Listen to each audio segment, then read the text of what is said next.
Hello, it's Judy from Coffee, Cookies, and Books, and it's so great to see you again. Now, what we have today that I'm going to bring you is February's Book of the Month and Aardvark selections. Such a great crop of books. Can't wait for you to see what we've got.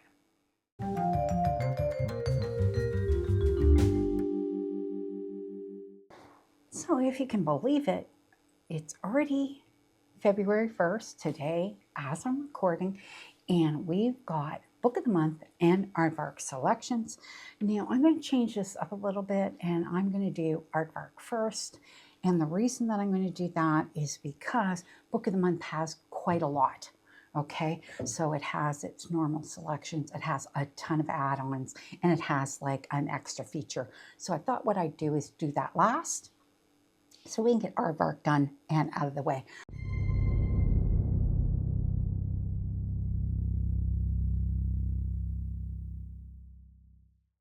So Aardvark has its standard 6 selections. The one selection, oh no, it actually sold out of signed copies already. So by 10 o'clock, the signed copies were gone, and I did not order this book, but we're going to start with Tradwife by Saratoga Schaefer. And as I said, it was a signed special edition early release from Aardvark. It is a horror. Just wasn't quite my cup of tea. It did have some interesting trigger warnings, which is body horror and cannibalism. So those are the triggers on that one. And it says it's a traditional wife influencer allows a demonic creature to impregnate her in this unnerving horror novel, perfect for fans of Night Bitch and Mary from the author of Serial Killer Support Group. Every trad wife needs a baby. She'll get one at any cost. So that's all I'm going to read because I actually did read the entire synopsis and I thought it gave away a little bit too much, which does tend to happen in horror books. So I thought we'd keep it simple, fast. Yeah. Okay, the next one is a thriller, and this is actually the only book that I picked up from Aardvark this month. It was really not the only one that interested me, but the other ones I'm kind of like on the fence about. So it was like, let me see what people are thinking about them before I grab them, which Tradwife was also one of them. This one, though, is one that I wanted from the time that I featured it in my book releases, and that is Adrift by Will Dean. And as I said, it's a thriller. Its content warnings are domestic and emotional abuse, bullying, animal death off page. Which I don't like that, but I can tolerate that in thrillers and horrors. I don't like that in normal literary fiction. So the synopsis is the author of the master class in suspense. The Chamber returns with a high-tension thriller about a family's descent into darkness that is perfect for fans of Dennis Lehane and Lisa Joel. Peggy and Drew, both aspiring writers, move to an isolated canal boat with their 14-year-old son. So I don't want to, again, read too much about it, but she is more successful than he is. That causes tension. That causes the husband Drew, to make certain decisions about them on this damn boat. And the son is bullied. So that all kind of comes into play. And yeah, I loved the sound of it when I first saw that it was coming out. And again, this is an early release. It is coming out in February. I can't remember the exact release date, but it is coming out in February. So I did pick up that one. It's the only one I put in my box. Next one is Burning Down Master's House by Clay Kane. And this is a debut novel, historical fiction. Okay, and it looks like it's pretty short. It's only 288 pages. Okay, and it is, let's see, content warnings are slavery, torture, child abuse, sexual abuse, and hate speech. So it says it's inspired by true long-buried stories of enslaved people who dared to fight back, a searing portrayal of resistance for readers of Colson Whitehead, Jasmine Ward, and Percival Everett. As turmoil simmers within a divided nation, smoke from another blaze begins to rise, sparked by individual acts of resistance among those enslaved across the American South. Their seemingly desperate rebellions fuel a single inferno of justice, connecting them in ways quiet at times, explosive at others. As these flames rise, so will they. I'm assuming that they have placed this here because of Black History Month. Okay, so next one is Love and Other Brain Experiments by Hannah Brahm. And this is a debut novel and a romance. It says an academic rivals to lovers rom-com set at a New York conference about two neuroscientists who are forced to pretend they're dating, leading to unexpected chemistry and a heartfelt journey of self-discovery. So this sounds a little bit like, is it Allie Hazelwood that writes these STEM romances, I think? Yeah, isn't it Love Theoretically? I think I read that one was by her. It kind of reminds me a little bit of that. So there is that one. There are no content warnings, but there is a 3 out of 5 on the spice level, and it is open door. So it obviously has sexual scenes in it. Okay, and then the next one, which is The Poet Empress by Shen Chao, and this is a debut novel, fantasy. Okay, and it says it's 400 pages, so not an overly long one. I do not know if it is a series or not, but we'll read on in a minute. And it says content warnings is torture, discussion of CSA, and child death. So debut author Shen Chao introduces readers to the lush, deadly world of The Poet Empress, a sweeping, epic, and intimate fantasy perfect for fans of The Serpent and the Wings of Night, The Song of Achilles, and She Who Became the Sun. Wei Yin is desperate. After the 5th death of a sibling, with her family and village on the brink of starvation, she will do anything to save those she loves, even offer herself as a concubine to the cruel, desolate heir of the blood-gutted Azalea House, where poetry magic is power, but women are forbidden to read. I'm just going to leave it at that.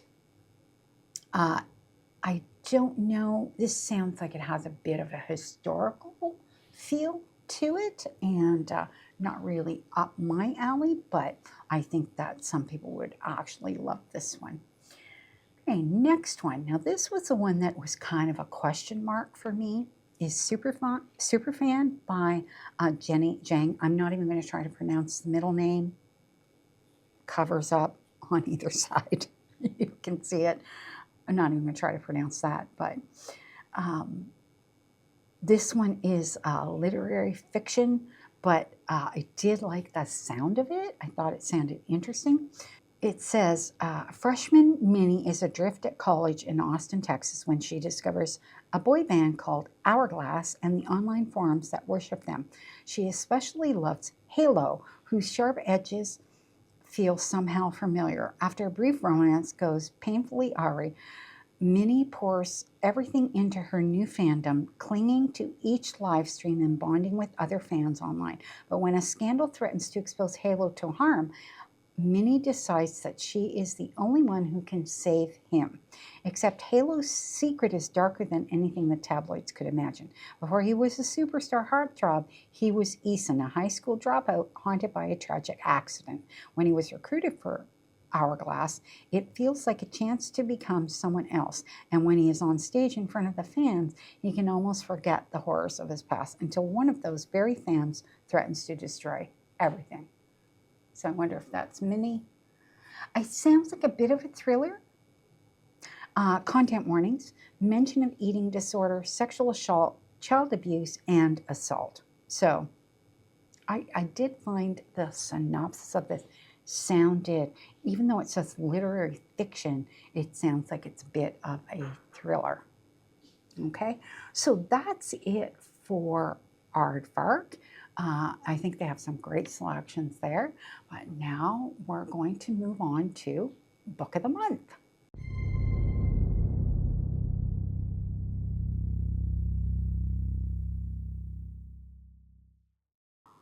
Okay, so as I said, Book of the Month has a ton of selections. Now, from their main regular selections, I think I grabbed 2. I'm just going to double check what I actually ordered so that I have it straight in my head. Yeah, I grabbed 2 of their regular selections. Now, I don't know why, but I completely missed the add-ons because it was way down the page when I went to look, and I was like, what the heck is going on? And then I realized there's one in the add-ons that I'm hoping is going to be there next month. I have actually already added it to my box because you can do that with Book of the Month for next month because I do want this one. So I'll let you know which one that is when we get to it. But what we're going to do first is we're just going to look at the February main offerings, okay? So the first one is Stolen Midnights, which is YA fantasy by Catherine Quinn.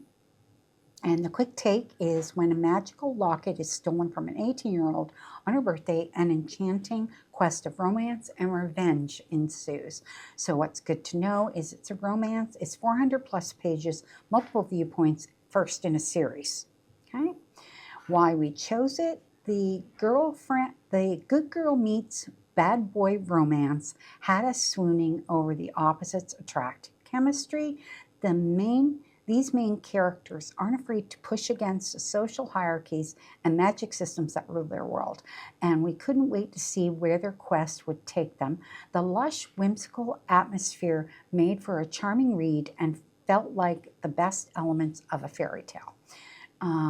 There are no content warnings on this one that I can see, so that would be that one. I did not put that one in my box, but I don't typically do that with YA fantasy. It usually isn't really something that I read that often. Okay, so then we have One and Only by Maureen God, and this is a romance, okay? Maureen Go. I don't know if it's pronounced go or goo. It looked like God on the cover, but it's Goo. Okay. So again, like I said, romance, the quick take. When a psychic matchmaker unexpectedly falls in love, she'll have to decide what to trust, her magic or her heart. So it's a light read, magical, love triangle, and salacious. Why they chose it: the family-owned matchmaking service at the heart of this novel uses psychic abilities to bring people together, taking the magic of falling in love to enchanting new heights. The main character is smart, funny, independent, and it is refreshing to watch her fall in love after years of convincing herself that romance wasn't in the cards for her. The book engages with what it means to find the one, and it left the editorial team pondering over whether or not we believe in multiple soulmates. So I thought that that was cute, and there are no content warnings for that. It actually sounds a little on the cozy side, like a cozy romance, maybe. Next one is one I did put in my books, of course, because it's a thriller, and it's called The X's by Leodora Darlington, and I featured this in my upcoming book releases for February and absolutely wanted to get my hands on this one. So when I saw that Book of the Month had it, I was like, oh yeah, I'm there. Okay, so the quick take: dead exes keep piling up, and she might be the only common link. Is her husband next? So it's psychological, slow build, non-linear timeline, unreliable narrator. This character-driven thriller is just as focused on our narrator's emotional arc as it is on the increasingly unsettling plot points. It is fascinating to be a fly on the wall for the protagonist's conversation with her therapist, which bring to light the chilling effects of memory repression and manipulation. The twists and turns in this story are truly unpredictable and left us gasping right to the final page. Yeah, it sounds like it. It's like sounds so good. So it does have content warning. contains scenes depicting sexual assault. Yeah, so that's that one. Again, put that in my box. Of course I put that in my box. Okay, next one is Good People by Patmina Sabit. Sabit, I think is how it's pronounced, and it is contemporary fiction. It says, when an immigrant family faces a tragedy, shockwaves ripple in a community. How does neighborly gossip warp the truth? Good to know is multiple viewpoints, slow build, suburban drama, immigration. Why we chose it, the bookkeeper's kaleidoscope narrative is expertly crafted and presents the story from many different angles. It's a structure unlike anything we'd read before. We've all experienced how gossip can shape reality. This story definitely explores how outside narratives and misinformation can quickly shift rumors into truth. Reading this novel is like listening to the best kind of oral history. It's many characters' it's typical. Can't speak again. Okay, hang on. Its many characters' voices come to life in a way that made us feel like we already knew them. And no content warnings for that one. Next one, A Good Animal by Sarah Moorer. And this is a debut early release. The quick take says it's early release for February 24th. I just glanced at that. It has it right here. The quick take. He will never leave his small town life. She longs for something more. Can their love sustain both of their dreams? So it is a romance. It's rural. It's serious, and it's coming of age. The writing in this novel is lush, immersive, and filled with lines you'll want to underline. This is an assured debut from a writer to watch. Have you ever read a book set on a sheep farm in 1995? Neither had we, but the scenery of Michigan's Upper Peninsula instantly had us invested in all sorts of sheep terminology. The coming-of-age arc pulled on our heartstrings and brought us back to the ups and downs of being a teenager and falling in love. Okay, and again, no content warnings for that one. And the last main offering is It's Not Her by Mary Kabuka, and I did choose this one. Wanted this one again from the time that I read it in my February releases. Absolutely 100% wanted this one. Okay, so quick take is, when her vacation turns into a crime scene, one woman must solve a chilling mystery to save what's left of her family. It's a fast read, multiple viewpoints, non-linear timeline, whodunit. Why they chose it. This unpredictable, twisty page turner had our editorial team placing bets on what would happen at the end. And no, none of us guessed correctly. With eerie abandoned cabins and sudden noises in the night, the small-town lakeside atmosphere makes the story all the creepier. From an aunt determined to protect her nieces to a messy teenager just trying to grow up, the well-drawn, compelling character gives this novel an emotional edge. And there are no content warnings for that one. So those were all of the main selections. Then they had a selection that they called part of the February collections. And this one is, it's an offset. It's titles from Indian international voices for those who seek artistic expression over commercial appeal. And this one is called The Natural Way of Things by Charlotte Wood. And it says, 8 women awake as prisoners in the desert, but who are they, their captors, and what are their crimes? So the angle is desert dystopia, female rage, visceral writing. The content warnings say it contains mentions of rape, sexual assault, and suicide. This sounds like a heavy book. It doesn't say what category it comes over, but it certainly sounds like it has the dystopia. Sounds like it's got a thrilling aspect to it. Definitely literary fiction type feel to it. It says, when the women awaken from a drug sleep to find themselves imprisoned in a broken down property in the middle of the desert, they have no idea where they are or how they came to be there. doing hard labor under a sweltering sun, guarded by 2 inept yet vicious jailers. The prisoners soon learn what links them in each woman's past is a sexual scandal with a powerful man. They pray for rescue. So that's all I'm going to read on that one. I did like the sound of that, and I have added it in. So hopefully it'll still be around so that I can pick it up in the next box that comes up.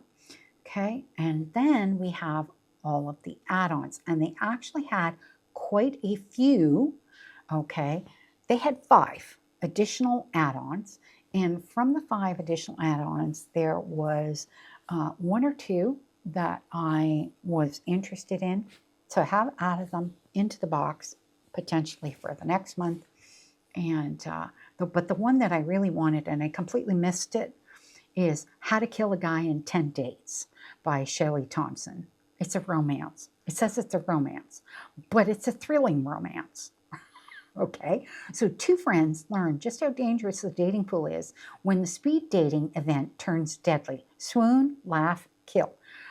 Okay, female friendships, movie-ish, whodunit, salacious. So that's all I'm going to read. There are no content warnings for it, but I just thought this one sounded great, and I'm so bummed that I missed, because I did have 1 empty spot left in my box, and I could have put it in there. Anyway, so the next one is the 3rd installment of the Ashen series, Dawn of the North by Demi Winters. I think the first book was Road of Bones, and it actually is also opened up and being offered by Book of the Month. I don't know if that's the first book or the second book. I'm not really entirely sure, but this is the 3rd book, so I'm not going to read a lot of it, but it just says Quick Take is return to Isildur in the 3rd installment of the Ashen series, where our heroes must restore peace in the kingdom. It's 400 plus pages, multiple viewpoints, salacious, 3rd in the series. So that's that add-on. And then the next add-on, which is the other one that I added to my box, which I, again, did feature in my book releases and thought it sounded interesting. It's a contemporary fiction called This Book Made Me Think of You by Libby Page. This sounds a little sad, but also cozy, which is why I liked the sound of it. It says, we know the power of a new book each month. In this novel, it takes 12 book wrecks to repair a widow's broken heart. So it is emotional, 400 plus pages, book about books, and cozy. So I'm hoping it's still there next month. Usually is with Book of the Month. So I do want it, because I do want to get that one. It sounds really good. Next one is So Old, So Young by Grant Ginder? Not sure. Ginder, I think is how it's pronounced. It's a contemporary fiction. Quick Take is over 2 decades. A friend group navigates the trials and tribulations of love, grief, and adulthood together. It's multiple viewpoints, female friendships, salacious, and it takes place in New York City. So it says 6 friends, 5 parties, 20 years. How did we get so old, so young? That one. And then the last addition, add-on, is a romance called Sunk in Love by Heather McBreen. And it says the quick take is, what's worse than a cruise with your ex-husband having to pretend to still be married in front of your entire family? Sounds interesting. 400 plus pages, nonlinear timeline, salacious, second chance romance. So that's that one. Yeah, so that's actually it. So we're done.